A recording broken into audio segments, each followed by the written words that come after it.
चंदू बंदर और उसकी बहन अपने मम्मी पापा के साथ रहते थे। दोनों भाई बहन बहुत आलसी थे और बहुत लापरवाह भी। दोनों को कोई भी काम करने में बहुत आलस आता था, पर इसके अलावा एक काम ऐसा था जिसमें उन्हें आलस नहीं आता था। वो काम था खेलने का। खेलने के लिए उन्हें कोई बुला ले तो उन्हें आलस नहीं आता था। एक दिन उनकी मम्मी उन्हें जगाने के लिए आती है। बच्चों उठो, सुबह हो गई है, तुम्हारे स्कूल जाने का समय हो गया है, जल्दी उठो, तैयार हो और खाना खा लो। मम्मी नीचे चली जाती है। बच्चे उठते हैं और जल्दी जल्दी तैयार होते हैं और जल्दी से नाश्ता करते हैं और अपने स्कूल के लिए भाग जाते हैं। वहाँ से आते समय और अपनी मम्मी से कहते हैं, मम्मी बहुत जोर से भूख लगी है, जल्दी से खाना ले आओ ना, अब वेट नहीं हो रहा है। पहले अपने बैग्स को जाकर उसे सही जगह पर रखो और अपनी स्कूल की ड्रेस को चेंज करो और फिर मुँह हाथ धुल कर आओ, फिर खाना मिलेगा। मम्मी हम बाद में कर लेंगे, आप जल्दी से खाना ले आओ ना, बहुत जोर से भूख लगी है। नहीं, आज तुम्हें कोई खाना नहीं मिलेगा जब तक तुम ये सब काम नहीं करोगे। जाओ। बच्चे अंदर जाते हैं और अपने बैग को बेड पर फेंक देते हैं और अपनी ड्रेस भी चेंज करके उसे ऐसे ही फेंक देते हैं और फिर बिना मुंह हाथ धुले खाना खाने बैठ जाते हैं। मम्मी अब तो खाना दे दो, अब तो हमने सारे काम कर लिए हैं ना। जाओ और अपने लिए खुद बना लो, मैं नहीं बनाऊंगी तुम्हारे लिए खाना। तब भी बच्चे उठकर गुस्से में अंदर जाते हैं और अपने लिए खाना बनाकर उसे खाने लगते हैं। उसके बाद खेलने के लिए चले जाते हैं। जब ट्विंकल रूम में जाकर देखती है तो बिखरा हुआ सामान देखकर बहुत गुस्सा हो जाती है। इन बच्चों को मैं कितना भी समझा दूं मगर ये समझते नहीं है। मैं भी इनके काम को ठीक करते करते परेशान हो चुकी हूँ। अब से मैं भी इनके किसी काम को नहीं करूँगी, पड़े रहने दो जैसे पड़े हैं। आज इनके पापा से इनकी शिकायत करूँगी। शाम होती है, बच्चे अपने घर आते हैं और उनके पापा भी काम से वापस आ जाते हैं। तभी मम्मी कहती है, ये बच्चे बहुत ज्यादा लापरवाह होते जा रहे हैं। स्कूल से आते हैं, अपने जूते भी ऐसे ही फेंक देते हैं और घर में पूरा सामान फैला कर रखते हैं। आप ही ने समझाइए। तो समझा समझा के थक चुकी हूँ। अरे ये तो बच्चे हैं, बच्चे ये काम नहीं करेंगे तो कौन करेगा। आप डांटने की बजाय बच्चों का साथ दे रहे हैं। ट्विंकल गुस्से में अंदर चली जाती है मगर बच्चे अपने पापा का साथ पाकर बहुत खुश होते हैं। अगले दिन भी बच्चे स्कूल से आते हैं और अपने जूते ऐसे ही फेंक देते हैं। शाम को जब दोनों खेलकर वापस आते हैं तो चंदू का पैर जूते पर पड़ जाता है और वो फिसल जाता है और उसकी कमर में चोट आ जाती है और उसकी कमर की हड्डी फ्रैक्चर हो जाती है और उसे अस्पताल में भर्ती करना पड़ता है। अब बच्चों को अपनी गलती का एहसास होने लगता है और वो अपने मम्मी पापा से माफी मांगते हैं। मैंने कहा था ना बच्चों कि लापरवाही मत करो, लेकिन तुमने मेरी बात नहीं मानी। अब तुम्हारी ही करनी का फल भुगत रहे हो तुम दोनों। हमें माफ कर दीजिए मम्मी, अब से हम कभी भी ऐसा नहीं करेंगे। हम समझ गए हैं मम्मी कि आलस करने से क्या हो सकता है। आज से हम कभी आलस नहीं करेंगे। पापा मम्मी बच्चों को माफ कर देते हैं और कुछ दिनों में चंदू की तबीयत भी ठीक हो जाती है और वो वापस घर आ जाता है।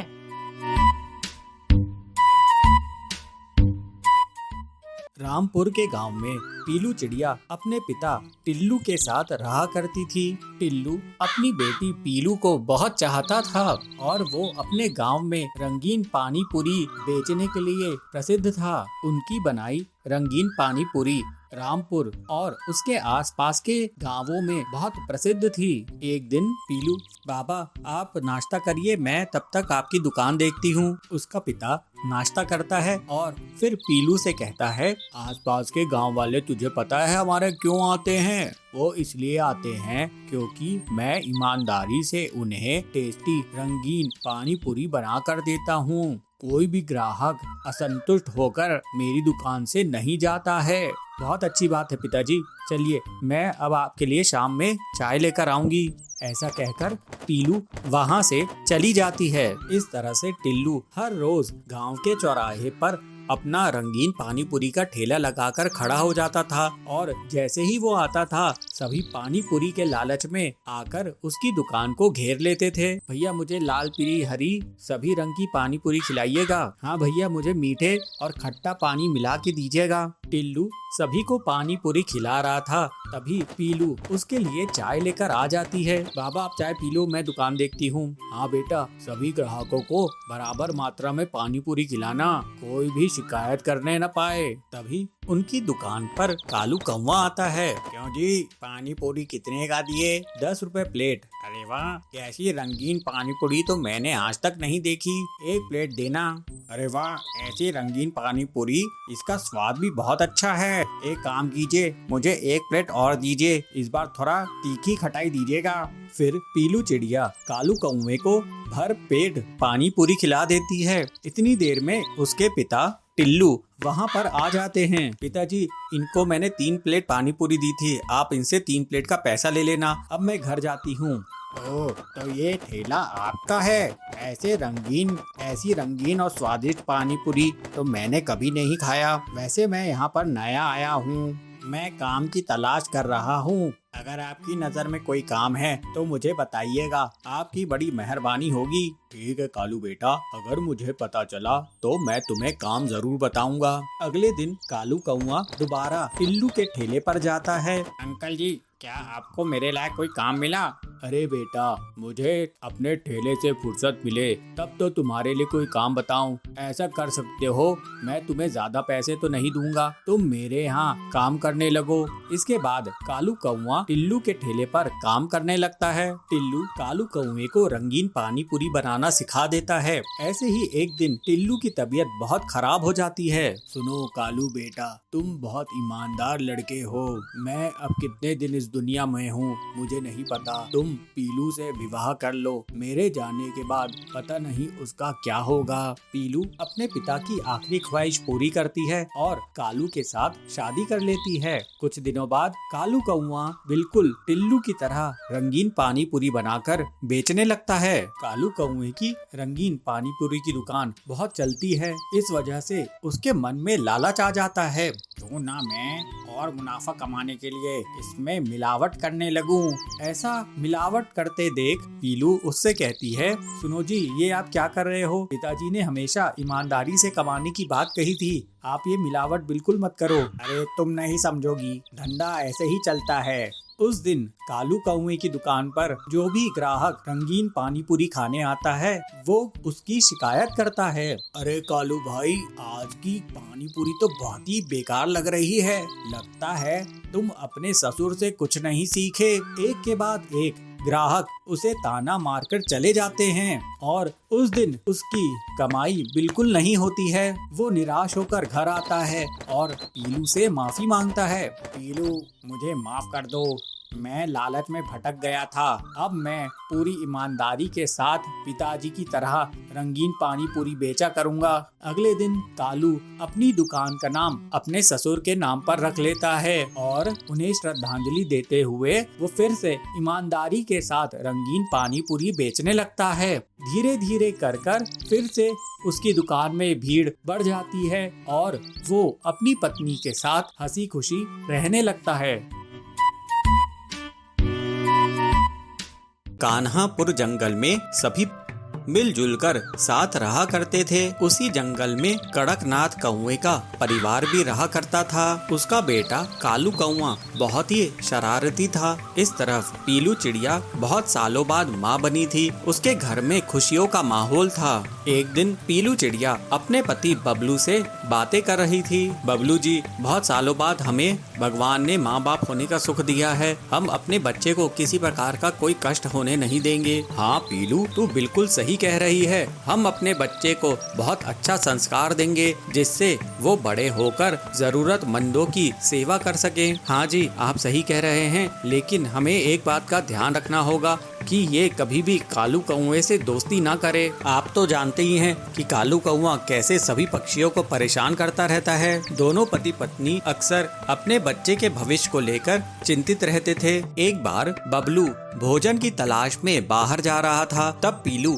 अपने बेटे से कहती है, चिंटू, हम लोग भोजन की तलाश में जा रहे हैं, तुम अपने घोंसले में ही रहना। अगर कालू कौवा आता है तो तुम उसके साथ नहीं खेलना। ठीक है मम्मी पापा, मैं घोंसले में रहकर आप लोगों का इंतजार करूंगा और किसी के साथ भी नहीं खेलूंगा। दोनों पति पत्नी निश्चिंत होकर वहाँ से चले जाते हैं। उनके जाने के थोड़ी देर बाद ही कालू कौवा उनके घर पहुँच जाता है। चिंटू, ए चिंटू, देख मैं तेरे लिए मूंगफली लेकर आया हूँ। अरे इन्हें खा के तो देख, कितने स्वादिष्ट हैं। कालू भैया, आप यहाँ से चले जाओ, मैं आपकी दी हुई मूंगफली नहीं खाऊंगा। मेरे मम्मी पापा ने आपके साथ खेलने से मना किए हैं। ये सुनकर कालू कौवा बहुत गुस्सा हो जाता है, लेकिन वो अपने गुस्से पर काबू करके चिंटू से एक गिलास पानी मांगता है। चिंटू कालू के लिए पानी लेकर आता है। कालू पानी पीकर चिंटू को पीटने लगता है और उसे डराते हुए कहता है, अपने मम्मी पापा को बता देना कि तेरी पिटाई मैंने की है। तेरे माँ बाप मेरा कुछ नहीं बिगाड़ पाएंगे। जब पीलू और बबलू घर वापस आते हैं तो अपने बेटे की हालत देखकर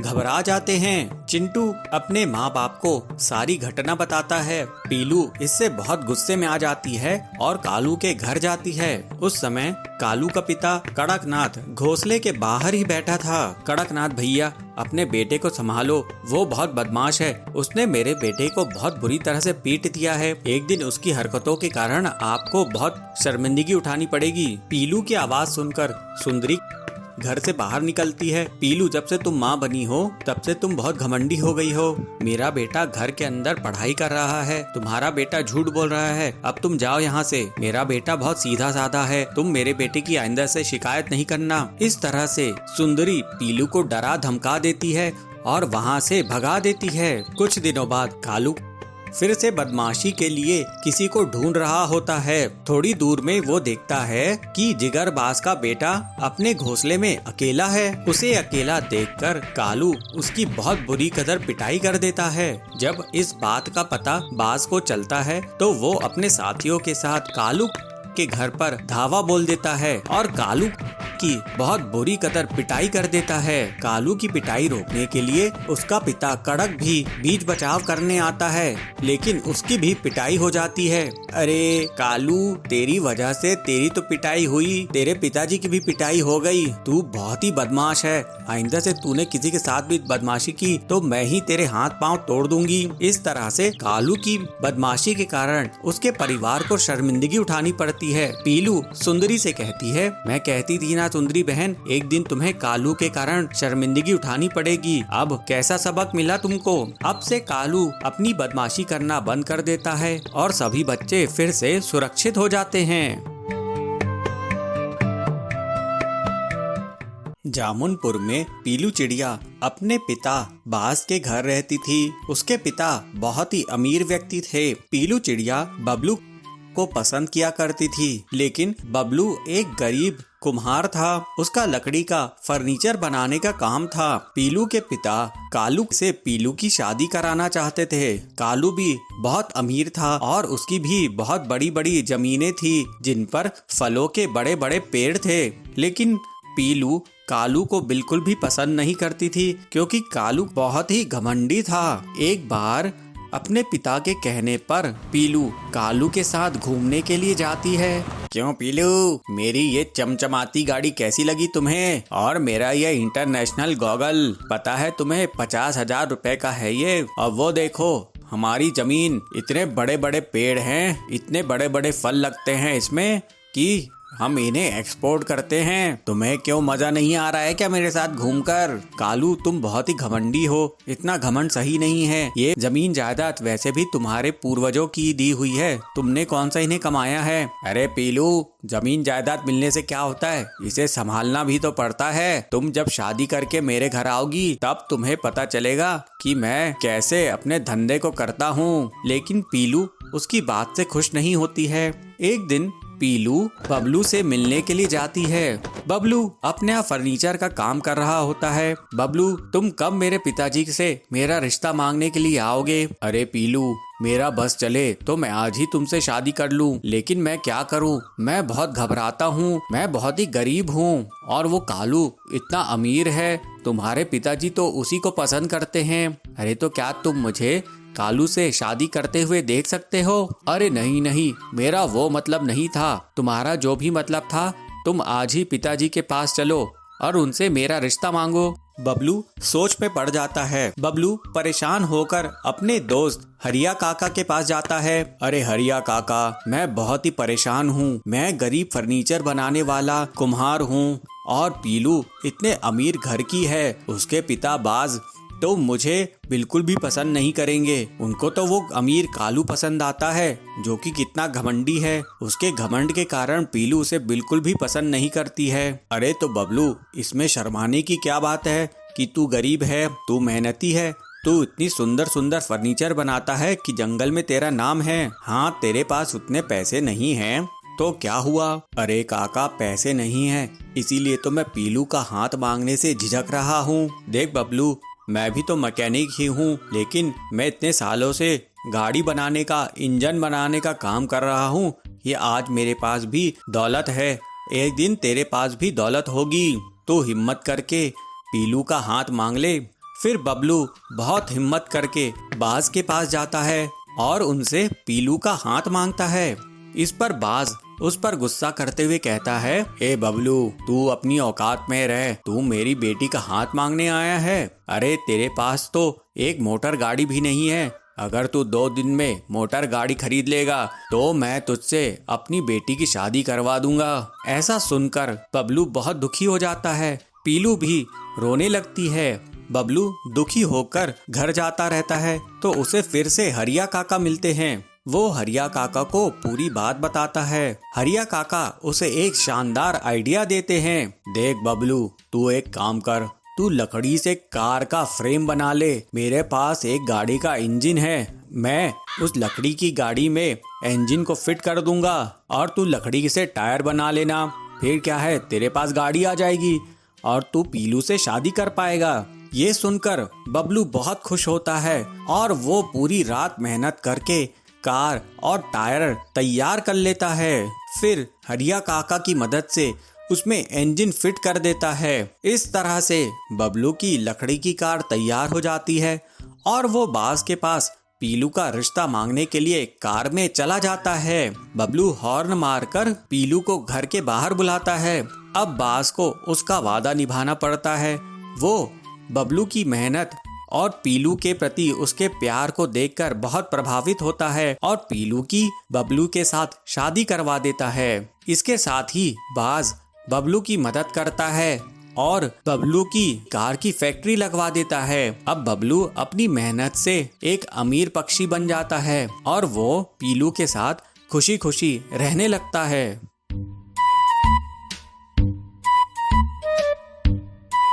एक शहर में 2 बच्चे रहते थे। दोनों शहर के बड़े से स्कूल में पढ़ने के लिए जाते थे। दोनों बच्चों को पढ़ना लिखना बहुत अच्छा लगता था। पीहू लोमड़ी पढ़ने में बहुत ही अच्छी थी, इस वजह से उसके सभी सब्जेक्ट्स में बहुत अच्छे नंबर आते थे। मगर स्कूल में एक और एडिशनल सब्जेक्ट था जिसका नाम था ड्राइंग। ड्राइंग पीहू को पसंद तो था मगर वे ठीक से ड्राइंग नहीं कर पाती थी। इस वजह से वे बहुत डरती थी और ड्राइंग नाम के सब्जेक्ट से बहुत ही घबराती थी। एक दिन, पीहू, तुम्हें याद है ना, आज हमारे स्कूल में ड्राइंग का कंपटीशन है और उसके नंबर भी हमारे जुड़ेंगे। हाँ कुणाल, मुझे पता है। पीहू, तुम्हें तो ड्राइंग बनाना आता ही नहीं, तो तुम क्या करोगी? मुझे तो लगता है तुम इस बार फेल हो जाओगी। नहीं कुणाल, ऐसा कुछ भी नहीं होने वाला, मैं फेल नहीं होंगी। मैंने रात भर पूरी प्रैक्टिस की है ड्राइंग बनाने की, इसलिए देख लेना आज मैं बहुत अच्छी ड्राइंग बनाऊंगी। दोनों बच्चे स्कूल में जाते हैं तो ड्राइंग के टीचर श्याम भालू वहाँ आते हैं और बच्चों से कहते हैं, बच्चों, जैसा कि आप सभी को कल बता दिया गया था कि आज स्कूल में ड्राइंग का टेस्ट है। जो भी अच्छी ड्राइंग बनाएगा उसको नंबर भी मिलेंगे और नंबर भी आपके जुड़ेंगे और साथ ही सबसे अच्छी ड्राइंग बनाने वाले को गिफ्ट भी दिया जाएगा। ये सब सुनकर बच्चे बहुत खुश रहते हैं। सभी बच्चे अब एक पेपर और कलर्स लेकर ड्राइंग करने लगते हैं। टीचर उनसे कहते हैं, बच्चों, आप सभी को एक पहाड़ पर एक घर बनाना है और जो सबसे अच्छी ड्राइंग बनाएगा तो आप जानते ही हो उसे गिफ्ट मिलेगा। अब चलो ड्राइंग शुरू करो। सभी बच्चे जल्दी जल्दी ड्राइंग बनाकर सर के पास जमा कर देते हैं मगर पीहू अभी भी ड्राइंग बना रही थी। भालू सर उससे कहते हैं, बेटा पीहू, सभी ने अपना पेपर सबमिट कर दिया है, तुम्हें बहुत समय लग रहा है, जल्दी से लाओ पेपर, मुझे आगे भी जाना है। सर अभी अभी मेरी ड्राइंग बनी नहीं है। मगर बेटा बहुत समय हो गया है और पेपर का एक टाइम होता है, मैं तुम्हें उससे ज्यादा टाइम नहीं दे सकता। लाओ दिखाओ क्या बनाया है तुमने। भालू सर जब पीहू का पेपर देखते हैं तो वो देखते हैं कि उसने तो बहुत बेकार ड्राइंग बनाई हुई थी, जिसे देखकर सभी बच्चे जोर जोर से हंसने लगते हैं। अरे पीहू ये क्या बनाया है? सर ने पहाड़ बनाने के लिए कहा था, तुमने तो एलियन बना दिया।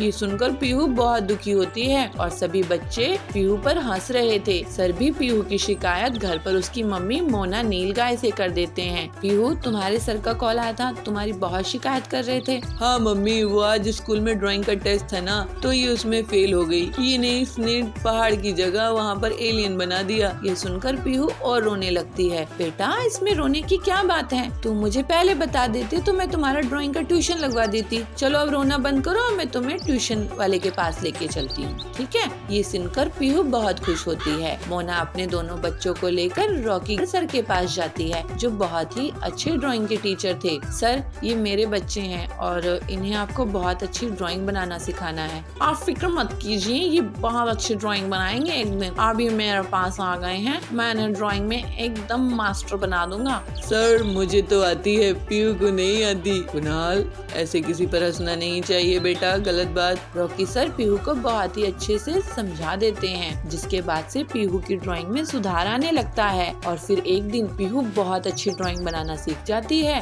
जब कुणाल और पीहू का टेस्ट होता है तो कुणाल पीहू से हार जाता है और पीहू बहुत खुश होती है। देखो मम्मी मेरे कितने अच्छे नंबर आए हैं। कुणाल भी बहुत पीछे है। हाँ पीहू देखा ना, कुछ भी मुश्किल नहीं, सब आसान है, बस मेहनत करने की जरूरत है मेरी बच्ची। ये देखकर मोना अपनी बेटी की बहुत तारीफ करती है। अब पीहू को ड्राइंग से जरा भी डर नहीं लगता था, बल्कि ड्राइंग तो उसका फेवरेट सब्जेक्ट बन गया था।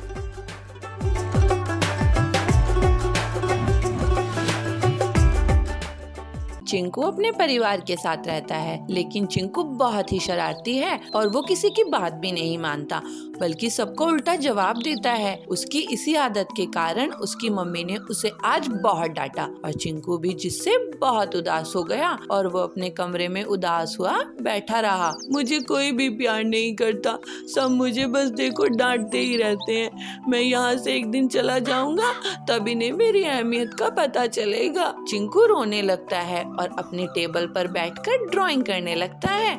दरअसल चिंकू जब भी उदास होता है तो वो ड्राइंग ही बनाने लगता है और इस बार भी वो एक ड्राइंग बनाने लगता है, लेकिन वो इस बार एक परी की ड्राइंग बनाता है और ड्राइंग बनाते बनाते उसकी आंखों में आंसू छलक आते हैं और उसकी कुछ बूंदें ड्राइंग पर भी गिर जाती हैं। लेकिन तभी उस ड्राइंग में से वो परी निकलकर बाहर आती है। ये देख चिंकू डर जाता है। डरो मत चिंकू, मैं तुम्हें कोई नुकसान नहीं पहुंचाऊंगी, बल्कि मैं तो तुम्हारी मदद के लिए आई हूँ। मेरी मदद? हाँ, मैं तुम्हारी उदासी का कारण जानती हूँ। अगर तुम मेरी बात मानोगे तो तुम्हारे परिवार वाले तुमसे बहुत खुश हो जाएंगे और तुम्हें कभी नहीं डांटेंगे। नहीं परी, ऐसा कभी नहीं होगा। वो मुझे कभी नहीं समझ सकते, वो मुझे हमेशा डांटते रहते हैं। मुझ पर विश्वास करो, सब ठीक हो जाएगा। परी चिंकू से बात कर ही रहा था कि तभी चिंकू की मम्मी की चिल्लाने की आवाज आती है। चिंकू भागता हुआ बाहर जाता है तो देखता है कि मम्मी नीचे गिरी हुई है। अरे मम्मी, आपको क्या हुआ? उठो ना। बेटा मेरा पैर फिसल गया, लगता है मेरे पैर में मोच आ गई। तभी परी छोटी होकर चिंकू से कहती है, चिंकू अपनी मम्मी को कमरे में लेकर जाओ और उनकी पैर की मालिश करो। चिंकू वैसा ही करता है जैसा उससे परी ने कहा। अरे चिंकू रहने दो बेटा, मैं ठीक हूँ, रहने दो। मम्मी करने दो ना। तभी परी चिंकू के कान में आकर कहती है, चिंकू अपनी मम्मी के लिए चाय बना कर ले आओ, उन्हें थोड़ी राहत मिलेगी। चिंकू भागता हुआ रसोई में जाता है और मम्मी के लिए चाय बना कर लाता है और उन्हें पिलाता है। चिंकू देखो ना, रसोई में सारे बर्तन गंदे पड़े हुए हैं और घर की सफाई भी नहीं हुई, तुम कर दो, तुम्हारी मम्मी बहुत खुश होंगी। चिंकू परी के कहने पर सारा काम कर देता है और रात को जब पापा घर आते हैं तो वो पापा को भी चाय बना कर देखता है। अरे चिंकू की मम्मी, आज चिंकू बहुत बदला बदला लग रहा है, क्या बात है? सुबह तो तुमने इसे डांट सुनाई थी, उसके बाद से इतना कैसे बदल गया? पता नहीं, लेकिन सुबह से मेरी बहुत सेवा कर रहा है। चिंकू का ये रूप तो मैं आज पहली बार देख रही हूँ। काश हमारा चिंकू हमेशा ऐसा ही रहे, तो कितना अच्छा हो ना। मम्मी पापा चिंकू के व्यवहार से बहुत खुश थे। तभी पापा चिंकू को अपने पास बुलाकर कहते हैं, बेटा तुम हमेशा ऐसे ही रहना, तुम जो खरीदना चाहो वो खरीद लेना, ये लो पैसे। चिंकू अब बहुत खुश था, इसलिए परी उससे कहती है, चिंकू हमेशा ऐसे ही रहना, बड़ों की बात मानना, उनकी मदद करना, मम्मी पापा को कभी उल्टा जवाब नहीं देना। अगर तुम ऐसे ही करोगे ना तो तुम हमेशा खुश रहोगे और तुम्हारे मम्मी पापा भी, और वो तुम्हें कभी नहीं डांटेंगे। ऐसा कहकर परी वहाँ से गायब हो जाती है और चिंकू अब मम्मी पापा की सभी बातें मानने लगता है और अब वो कभी मम्मी पापा को उल्टा जवाब भी नहीं देता, बल्कि उनकी बहुत सेवा करता है। दोपहर का समय था। चिंकू और पिंकी दोनों स्कूल से घर लौट रहे थे। जैसे ही वे दोनों घर पहुँचे, उन्होंने अपने जूते घर के अंदर उतारे और सोफे पर आकर अपना अपना बैग पटक दिया और वाटर बोतल भी फर्श पर गिर दी और चिल्लाते हुए बोले, मम्मी हम बाहर खेलने जा रहे हैं, हम आकर खाना खाएंगे। ऐसा कहकर दोनों वहाँ से भाग गए। मम्मी जैसे ही रसोई से बाहर आई तो जूते और बैग देखकर गुस्सा हो गई। ये बच्चे पता नहीं कब सुधरेंगे, देखो अपने शू भी रैक में नहीं रखे और बैग भी ऐसे फेंक दिए। आ जाने दो इन्हें, मैं बताती हूँ। शाम को दोनों बच्चे खेलकर वापस आते हैं और पापा के साथ बैठकर खाना खाने लगते हैं। तभी मम्मी आकर कहती है, देखो जी इन्हें समझा दो, ये आदत सुधार लें, नहीं तो अच्छा नहीं होगा। स्कूल से आकर कभी अपने शू रैक पर नहीं रखते, ऐसे ही फेंक देते हैं, और तो और अपनी ड्रेस भी नहीं उतारते और ऐसे ही खेलने भाग जाते हैं। अरे बच्चे हैं, ऐसी हरकत तो करेंगे, अगर ये ऐसी हरकत नहीं करेंगे तो क्या हम करेंगे। आप ही के तो लाड प्यार ने इन्हें बिगाड़ कर रखा है और चढ़ा लो अपने सर पर। एक दिन जब नुकसान भुगतना पड़ेगा ना तब पता चलेगा। अरे भाग्यवान, शांत हो जाओ, शांत हो जाओ। मम्मी गुस्सा होकर वहाँ से चली जाती है। अगले दिन बच्चे फिर जब स्कूल से लौटते हैं तो उन्हें रास्ते में उनका एक दोस्त टिंकू नेवला मिल जाता है, जो उनसे कहता है, और चिंकू और पिंकी तुम जल्दी से पार्क में आ जाओ, मिलकर खेलते हैं। मैंने सभी दोस्तों को वहीं बुला लिया है। आज हम एक कंपटीशन करेंगे और उस कंपटीशन में जो जीतेगा उसको चॉकलेट भी मिलेगी। चलो जल्दी आ जाओ। ठीक है टिंकू, हम अभी आते हैं, हम अभी बस बैग और ये बोतल रखा है, ठीक है तुम चलो हम आते हैं। दोनों बच्चे भागते हुए घर जाते हैं और अपने जूते और बैग को इधर उधर फेंक कर खेलने के लिए निकल जाते हैं। वहीं चिंकी की इस बार वाटर बोतल खुली ही रही थी तो उसका पानी निकलने लगता है और देखते ही देखते वो पूरा पानी फर्श पर फैल जाता है। ये देख मम्मी और गुस्सा हो जाती है, बस बहुत हो गया, आज मैं कोई सफाई नहीं करने वाली, आने दो इन्हें भी नहीं कल की गलती का एहसास होना चाहिए, पड़े रहने दो, ऐसे खुद आएंगे खुद साफ करेंगे, मैंने ठेका ले रखा है क्या। मम्मी भी अपने कामों में लग जाती है। वहीं शाम को जब पापा घर आते हैं तो वो फर्श पर फिसल जाते हैं। हाय रे पैर टूट गया, अरे पिंकी की मम्मी कहाँ हो। मम्मी बाहर निकल कर आती है, अरे क्या हुआ, अब नीचे क्यों पड़े हो। नीचे पड़ा नहीं हूँ, गिर गया हूँ, आओ मेरी मदद करो। मम्मी पापा को उठने में मदद करती है और उन्हें उठाकर कमरे में ले जाती है और उनके पैर की सिकाई करने लगती है। तभी बच्चे भी खेल कूद कर वापिस आ जाते हैं। अरे पापा आपको क्या हुआ। खुद ही गड्ढा खोद कर पूछ रहे हो क्या हुआ। तुम्हारी लापरवाही के कारण आज तुम्हारे पापा का ये हाल हुआ है। तुम में से किसी की वाटर बोतल लीक कर रही थी जिसमें से पानी निकलकर फर्श पर फैल गया और पापा भी उसी फर्श पर फिसल गए और उनके पैर में ये फ्रैक्चर आ गया। बच्चों को ये सुनकर बहुत दुख होता है और वो माफी मांगते हुए अपने पापा और मम्मी से कहते हैं, सॉरी पापा, हमारी लापरवाही के कारण आपका ये हाल हो गया, पर आज से हम आपसे ये प्रॉमिस करते हैं कि हम जब अपना सामान नहीं फैलाएंगे और स्कूल से आकर अपना बैग भी अपने रूम में रखेंगे और शूज भी रैक में रखेंगे। एंड सॉरी मम्मा, आपने हमें कितनी बार समझाया फिर भी हम नहीं माने। अगर हम आपकी बात मान जाते तो आज पापा का ये हाल नहीं होता। हाँ चलो अच्छी बात है, तुम्हें समझ में आ गया। आज के बाद ऐसी गलती होनी नहीं चाहिए। दोनों बच्चों को अपनी गलती का पूरा एहसास था। उसके बाद से उन्होंने कभी अपना सामान वैसे नहीं फैलाया और वो दोनों तो समझ गए। लेकिन बच्चों, क्या आप समझे? एक समय की बात है, एक शहर में भल्लू भालू रहता था। वो खाने का बहुत शौकीन था और हर समय कुछ न कुछ खाता ही रहता था। गन्ना हो या लेमन ग्रास, भल्लू से कुछ नहीं बचता था। भल्लू का दोस्त रिंकू उसे हर समय समझाता रहता था, भल्लू भाई तुम जरूरत से ज्यादा खाना खाते हो, देखो अपने आप को कितने मोटे हो गए हो। क्या करूं रिंकू, मुझसे खाना देखकर रहा नहीं जाता है। एक दिन भल्लू पिग्गे के बेटे की बर्थडे पार्टी में जाता है। वहाँ पर ढेर सारी खाने की चीजें थी। वाह, पनीर पुलाव, हलवा, पूरी, बिरयानी, आलू के पराठे, क्या क्या पकवान है। और ये केक देखकर तो मुझे बहुत लालच हो रही है। भल्लू खाने को देखकर इतना भूखा हो जाता है कि पार्टी शुरू होने के पहले ही सब कुछ खा जाता है। इस पर रिंकू उस पर बहुत गुस्सा करता है। भल्लू, तुम कितने लालची हो, क्या तुम्हें अपनी आदत पर जरा सा भी कंट्रोल नहीं है? तुम्हें सभी जानवरों का खाना खा लिया है।